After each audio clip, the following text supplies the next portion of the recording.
பசங்களை ஸ்கூலில் கூட்டிகிட்டு வந்து விடுறதுக்கு என்கிட்ட சுத்தமாக ட்ரெஸ் இல்லைன்னா எப்படின்னா என் சைஸ் வந்து பெருசாகி கொண்டே போகிறதா.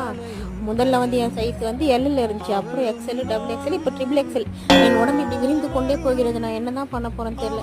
கடவுளே நொறுக்கு திணை பார்த்தா என் வாயை நான் கட்டி கொடுக்கணும். இதுக்கு மேலே என் சைஸு பெருசாகாமல் தான் நானே தான் பார்த்துக்கணும். இருந்தாலும் அது ஒரு முயற்சி ஒரு பக்கம் பண்ணுறேன். இந்த ட்ரெஸ்ஸு வந்து நான் நிறைய ஒரு சில ட்ரெஸ்லாம் 200 250 அது மாதிரிலாம் ஆர்டர் போடுறேன்னா, அதனால் அந்த ட்ரெஸ்ஸெல்லாம் நான் வந்து வீடியோ எடுத்து போடல. ஆனால் இந்த ட்ரெஸ்ஸு உண்மையாகவே செம்ம சூப்பராக இருந்துச்சு. நல்ல ரிவ்யூ தானே இருக்குன்னு சொல்லிட்டு நான் 2 ஆர்டர் போட்டேன். ஆர்டர் போடும்போதே பக்குன்னு இருந்துச்சு, நல்லா இருக்குமா நல்லா இருக்காதான்னு சொல்லிட்டு. ஆனால் வீட்டுக்கு வந்ததுக்கப்புறம் பார்த்தேன், சூப்பராக இருக்கும். நல்ல ஒரு பிராண்டட் குர்த்தி மாதிரி இருக்குது. இதோட ரேட் வந்து 415 அந்த மாதிரி தான் வருது. 400 அப்படி வச்சுக்கோங்களேன்.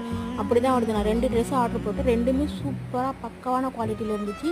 இது எல்லாமே வந்து பிரிண்டட் கிடையாது, எல்லாமே எம்ப்ராய்டு. இந்த குர்த்திஸ்லாம் எப்படி இருக்குன்னு கொஞ்சம் கமெண்ட்டில் தயவு செஞ்சு கமெண்ட் பண்ணுங்கள். Bye Dias.